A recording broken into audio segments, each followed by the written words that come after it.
Bismillahirrahmanirrahim. Assalamualaikum warahmatullahi wabarakatuh. Warahmatullahi wabarakatuh. Apa kabar sahabat madrasah semuanya? Jumpa lagi dengan saya Muharini Aulia atau disapa Rini di acara Literasi Digital Madrasah Talk Show.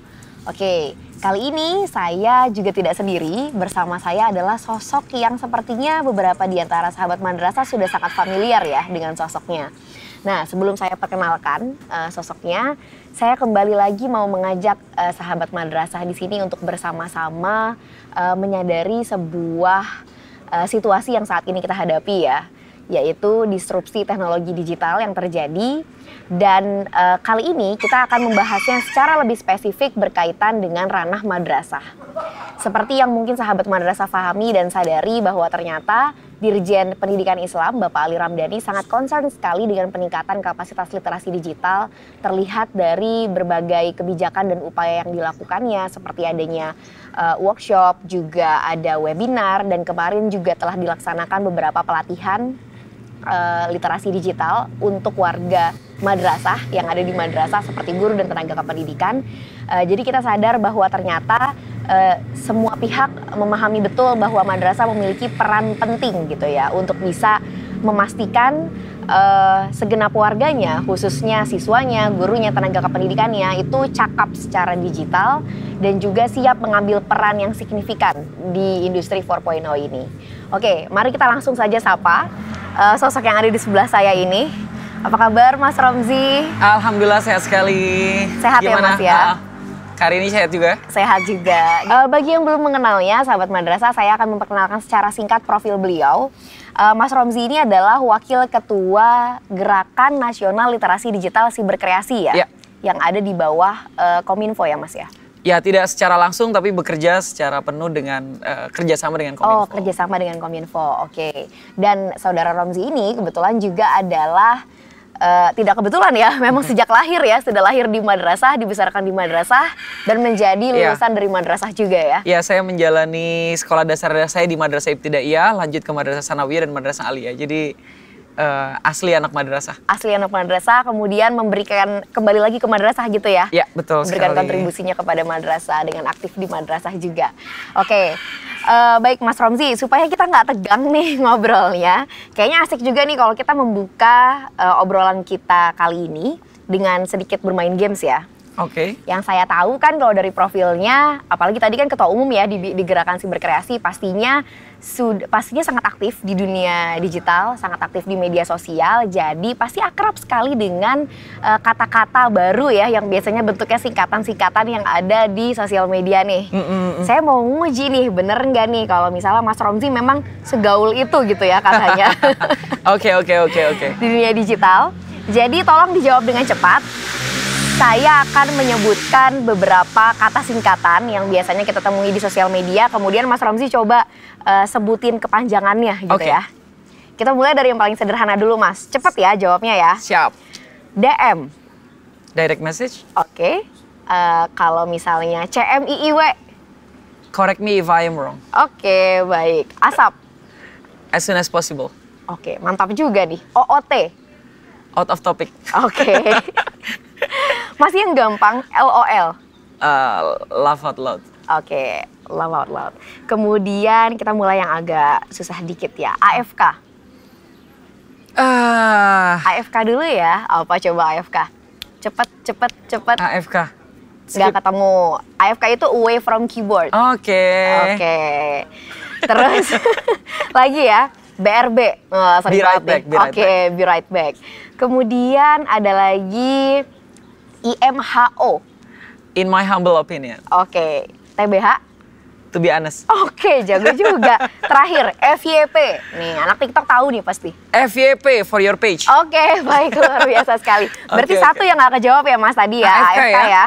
Padahal kayaknya cukup sering ya didengar ya. Kayaknya ini, saya sulit memisahkan diri dari keyboard. Jadi nggak bisa away from keyboard. Nggak pernah away ya. Oke, baik. Terima kasih kalau gitu, gamesnya udah selesai. Berarti kita sepakati karena cuma salah Jadi saya dapat 9 ya? Cukup lah ya, 9 itu terkategori baik ya. Memang sangat aktif itu terkategori terliterasi sosial. Digital. Minimal terliterasi digital. Soal global words and expression, saya memahami itu. Oke. Baik. Ini dinilai dan menilai diri sendiri juga ya akhirnya, menyimpulkan sendiri. Oke, Oke, baik kita mulai aja ya Mas Romzi ya. Oke. Bincang-bincangnya tadi kita sudah selesai main gamesnya. Di sesi kali ini kita akan fokus membahas mengenai tantangan madrasah nih Mas, menghadapi era digital. Tadi kan kita tahu sendiri, sudah diperkenalkan Mas Romzi adalah memang bukan aktivis ya, memang aktif di madrasah. Jadi mungkin tahu ya, bisa dimulai dengan Mas Romzi menjelaskan kepada kita gambarannya saat ini madrasah seperti apa, perkembangan kapasitas literasi digitalnya, dan juga potensi serta hambatan yang mungkin ya yang dimiliki madrasah untuk bisa kemudian beradaptasi dalam era ini gitu. Iya, saya juga sebenarnya mengelola madrasah, jadi saya paham betul apa yang terjadi di madrasah dan kebutuhannya.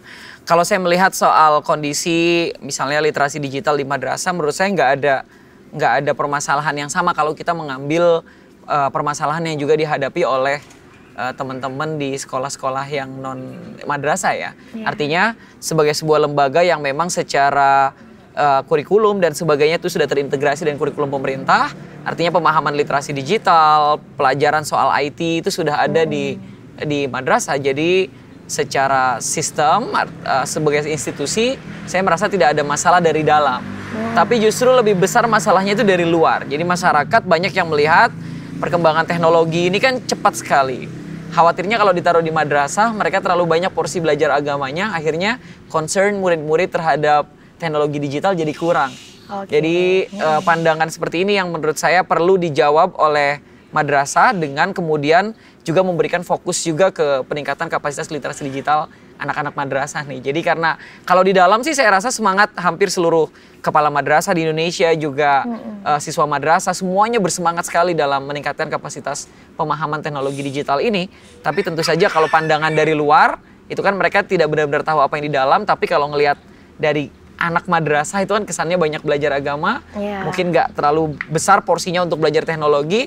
Artinya saya khawatir banyak wali murid yang berpikir, aduh kalau anak saya tetap di madrasah kira-kira bakal optimal nggak ya peningkatan kapasitas penggunaan teknologi informasi ini gitu. Mungkin itu sih tantangan besarnya. Oke, baik. Jadi sebenarnya sih kalau dari internalnya sendiri sudah dilakukan ya, sudah mulai diupayakan pengembangan kapasitas ini, tapi mungkin belum ke-sounding keluar gitu ya. Iya, transformasinya luar biasa. Transformasinya luar biasa dan semangatnya juga tinggi sekali, pelatihan-pelatihan, kemudian kurikulum semuanya sudah didesain berdasarkan kebutuhan akan teknologi digital hari ini. Tinggal lihat tadi, branding madrasah sebagai sebuah sekolah yang institusi yang tidak juga ketinggalan dalam implementasi teknologi digital ini, mungkin sebagai media ajar, sebagai misalnya e-library gitu ya. Anak-anak bisa mengambil pengetahuan banyak di perpustakaan digitalnya mereka dan sebagainya. Hal itu yang perlu dimunculkan ke publik juga. Oke, baik. Jadi brandingnya harus lebih kencang lagi ya Mas betul, ya. Brandingnya harus kencang lagi. Ini menarik Mas, soalnya kalau memang ternyata secara internal ya transformasinya juga sudah sangat pesat sekali diupayakan supaya pendidikannya itu bisa memfasilitasi ya perkembangan kapasitas literasi digital siswa-siswanya. Tapi ini menjadi menarik adalah karena sebagian besar madrasah itu juga adalah basic itu adalah pesantren. Dan sampai dengan saat ini pesantren itu memang masih sangat membatasi ya penggunaan gadget di lingkungan dalam pesantren sendiri. Kemudian gimana ya kira-kira literasi digital itu tetap bisa diberikan secara optimal kepada anak-anak pendidikannya gitu ya, pengembangannya dalam situasi yang seperti ini dengan kebijakan yang seperti itu di pesantren. Gimana tuh Mas? Iya, pertama saya belum tahu secara penuh ya sebenarnya berapa sih presentasi madrasah yang berada di bawah naungan pesantren dan berapa yang tidak di bawah naungan pesantren. Tapi saya setuju kalau jumlahnya juga banyak. Pesantren-pesantren yang kemudian memutuskan untuk membatasi akses anak-anak ke penggunaan teknologi itu tidak pernah membatasi anak-anak ke informasi. Jadi meskipun mereka tidak bisa mengakses gadget, nggak bisa megang handphone ya secara langsung, tapi di pesantren-pesantren sudah disediakan banyak komputer-komputer yang kemudian dipersilahkan untuk anak-anak bisa mengakses digital agar mereka juga update terhadap informasi-informasi terkini. Ada beberapa pesantren juga yang menggunakan pola hibrid.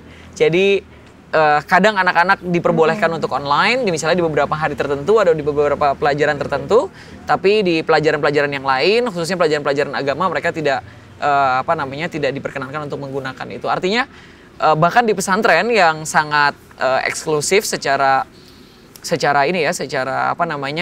informasi karena memang membatasi anak-anak terhadap terlalu banyak informasi yang mungkin akan menghambat pemahaman keagamaannya, itu juga menggunakan pola-pola dan cara-caranya sendiri untuk bertransformasi, menyediakan waktu yang banyak untuk siswanya untuk bisa juga akses ke informasi. Artinya akses ke teknologinya mungkin dibatasi, tapi akses ke informasinya menurut saya tidak kemudian membuat anak-anak pesantren jadi ketinggalan informasi gitu. Oke, akses informasinya tetap tidak terbatas gitu ya Mas ya? Iya. Dan justru dengan kebijakan yang ada di pesantren, malah jadi lebih mudah untuk mengatur screen time-nya siswa gitu ya. Dan sebenarnya jadi jauh lebih ideal ya. Dan screening konten apa saja yang bisa mereka dapatkan gitu ya. Jadi nggak cuma sekedar ngebatasin waktu, tapi juga membatasi apa aja sih apps yang boleh dibuka misalnya, atau platform yang boleh dibuka gitu. Dan itu jadi jauh lebih ideal sih untuk lembaga pendidikan. Oke, baik. Nah, kalau kita kaitkan dengan keamanan digital ya Mas ya, kan saat ini ada banyak ya jenis kejahatan siber yang ada gitu ya di dunia maya. Nah kalau misalnya yang berkaitan dengan pesantren atau kejahatan siber yang mungkin itu bisa menjadi ancaman gitu ya, ada potensi menjadi ancaman bagi warga madrasah gitu ya. Ada nggak Mas kira-kira yang perlu diperhatikan dan kemudian bagaimana cara memastikan warga madrasah itu bisa terhindar gitu dari praktik kejahatan siber ini gitu? Ya tentu saja kalau ngomongin soal cybercrime ini nggak cuma buat anak madrasah ya. Nggak cuma juga buat orang-orang yang sekolah di sekolah umum. Artinya semua potensi kejahatan siber yang terjadi di ruang digital itu juga punya potensi untuk teman-teman di madrasah menjadi korban. Dari mulai misalnya disinformasi, ada misinformasi, ada malinformasi misalnya ya. Dalam information disorder itu juga ada potensi teman-teman di madrasah juga kena. Kejahatan digital seperti penipuan dan sebagainya juga tentu saja bisa. Saya malah justru lebih tertarik di potensi madrasah sebagai salah satu frontline menghadapi kejahatan digital ini, terutama sebaran ideologi-ideologi yang ultra konservatif. Jadi hadirnya anak-anak madrasah di ruang digital yang tentu saja anak madrasah ini kan punya pemahaman keagamaan yang jauh lebih moderat, itu bisa tackle ultra konservatisme ini. Jadi saya malah melihatnya madrasah sebagai solusi ya, bukan sebagai korban dari kejahatan digital. Artinya kalau teman-teman madrasah ini sudah optimal literasi digitalnya, teman-teman madrasah bisa kemudian jadi content creator dan memastikan mereka menjadi kurator keagamaan misalnya gitu. Jadi orang-orang yang mengakses pemahaman keagamaan, ideologinya pasti terjaga dengan baik karena yang mengkurasinya, yang menjadi key opinion leadernya itu anak-anak alumni madrasah gitu, orang-orang alumni madrasah. Problem sekarang itu kan sebaran radikalisme dan ultrakonservatisme itu kan tersebar di ruang digital. Itu juga masuk ke cybercrime.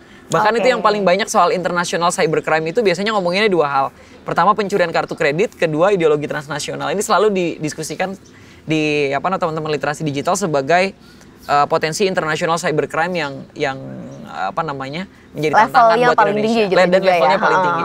Nah, teman-teman anak-anak madrasah bisa hadir kemudian menjadi solusi, bukan malah menjadi korban gitu menurut saya. Oke.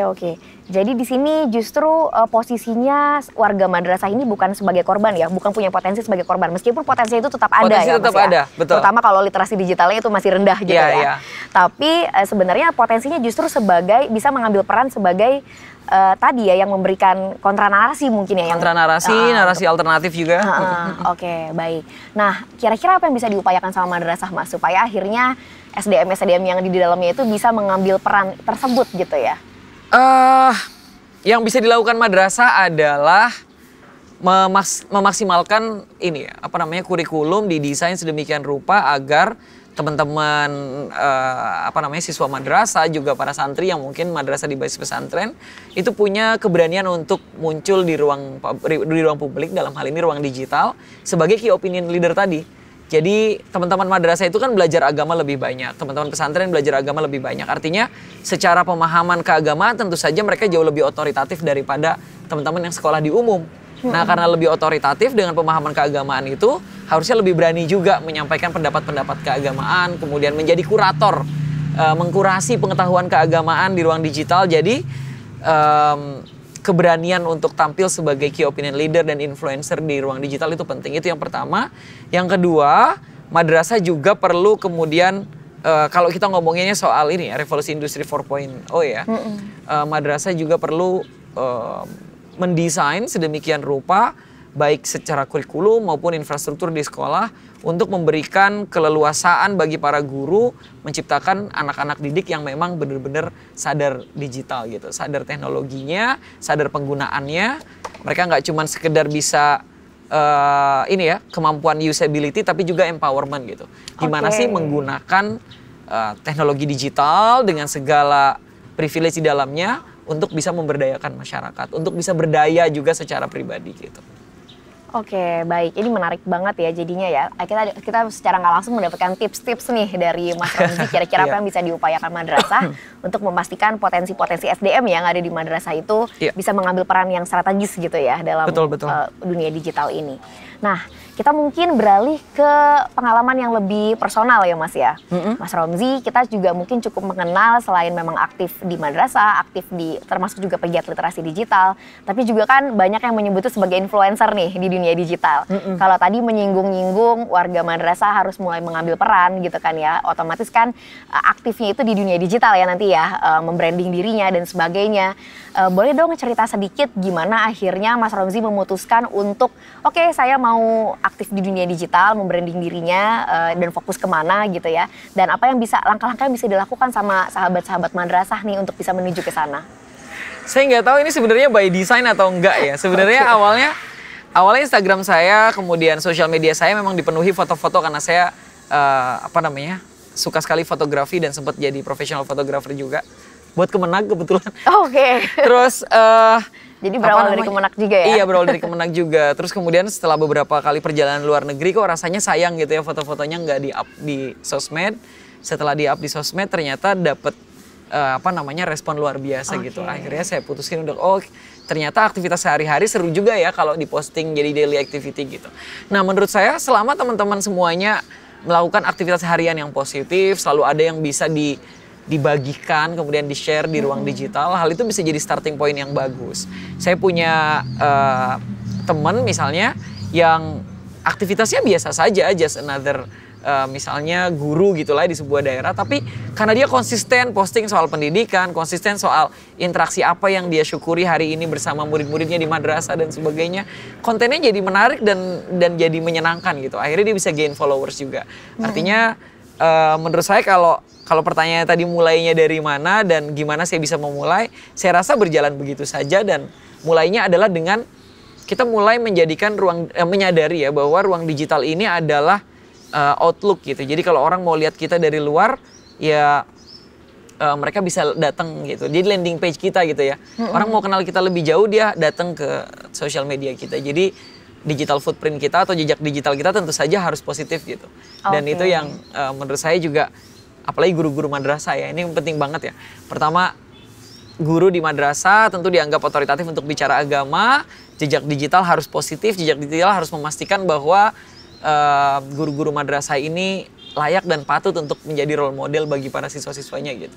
Jadi intinya posting aja konten-konten keseharian yang positif, kemudian bangun narasi yang sesuai sama potensi diri masing-masing ya. Misalnya kalau jadi guru konsisten ngomongin soal pendidikan gitu.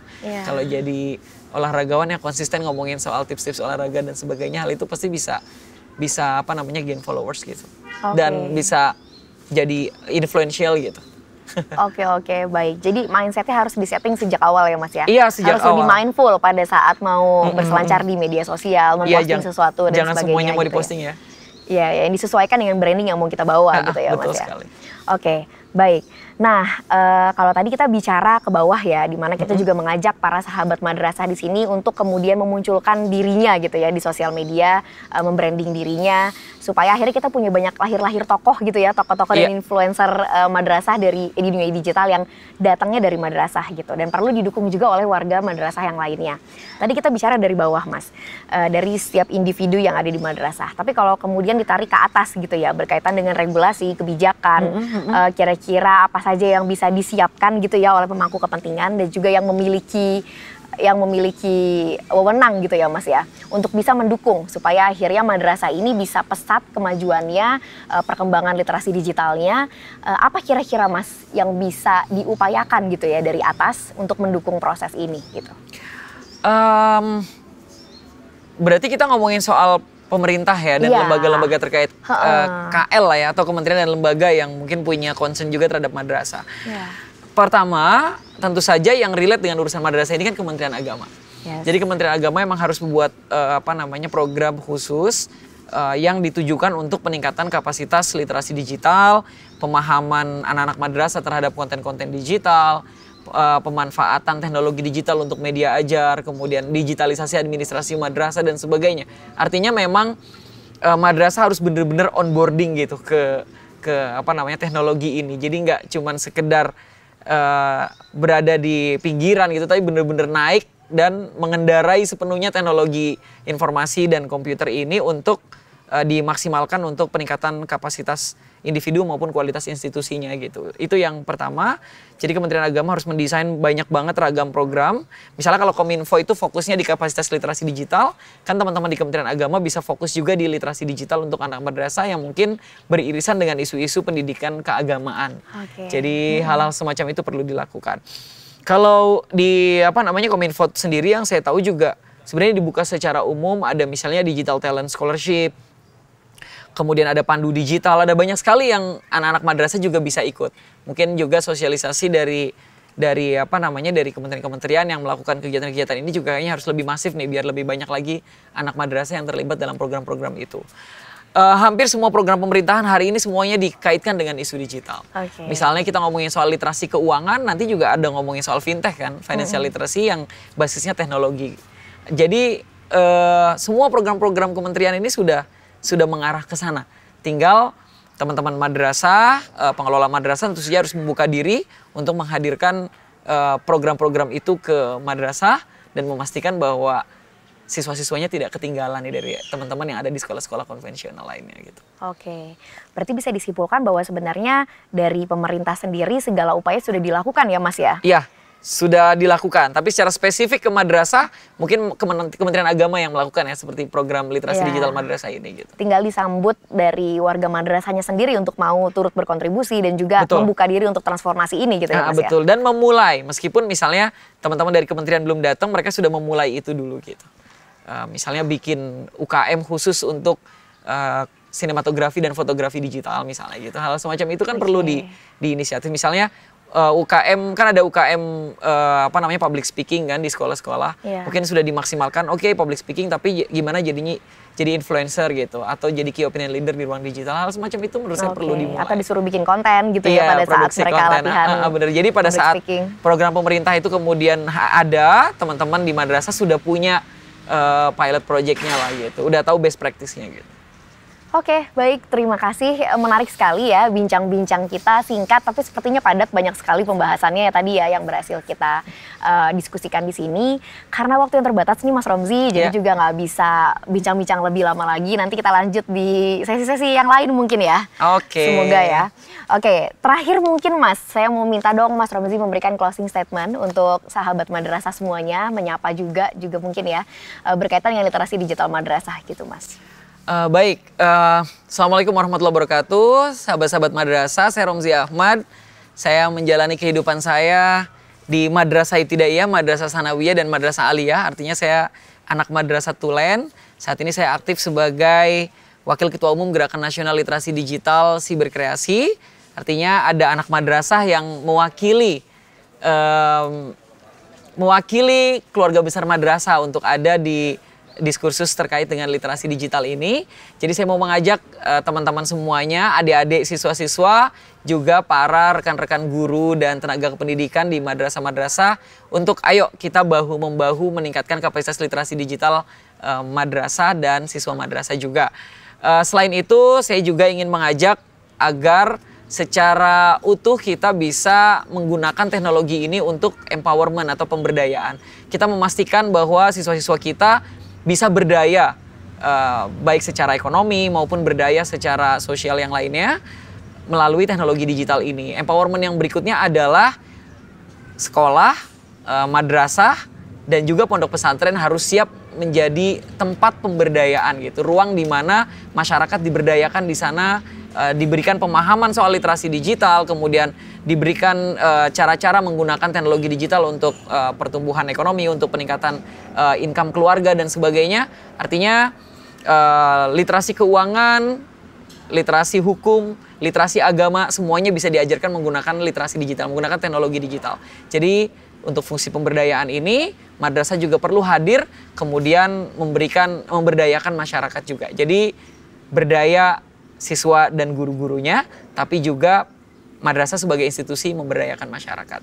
Terima kasih banyak atas undangannya hari ini. Terima kasih banyak Terima juga kasih, sudah Mas menemani Ramzi. diskusi yang asik di sore hari ini. Mudah-mudahan teman-teman semuanya sehat selalu dan tetap bersemangat dalam meningkatkan kualitas madrasah. Oke, terima kasih Mas Ramzi untuk closing statement-nya, luar biasa sekali. Sama. Baik sahabat madrasah semuanya, sesi kali ini terpaksa harus kita akhiri. Semoga ada banyak insight ya yang bisa diambil, bisa langsung kita terapkan di madrasah masing-masing. Dimanapun posisi kita, sebagai bagian dari manapun ya di lapisan elemen yang ada di madrasah itu, entah sebagai siswa saat ini yang menonton, atau mungkin gurunya, tenaga kependidikannya, wali muridnya mungkin ya, atau mungkin calon-calon yang akan hadir dan terlibat di dalam madrasah. Semuanya sama-sama punya peran gitu ya, untuk bisa memajukan madrasah dan juga meningkatkan kualitas dan keterampilan literasi digital madrasah. Jadi ayo saling bahu-membahu membuka diri untuk perubahan ini dan bersama-sama beradaptasi gitu ya. Mengambil peran tadi utamanya ya, terutama kita bisa punya peran yang paling utama dalam mengatasi kejahatan siber tadi ya, yang sebenarnya adalah level tertinggi. Kita punya potensi di sana, jadi coba kita manfaatkan potensi itu. Oke, terima kasih. Saya undur diri. Assalamualaikum warahmatullahi wabarakatuh. Waalaikumsalam warahmatullahi wabarakatuh. Terima kasih, Mbak Rini. Terima kasih.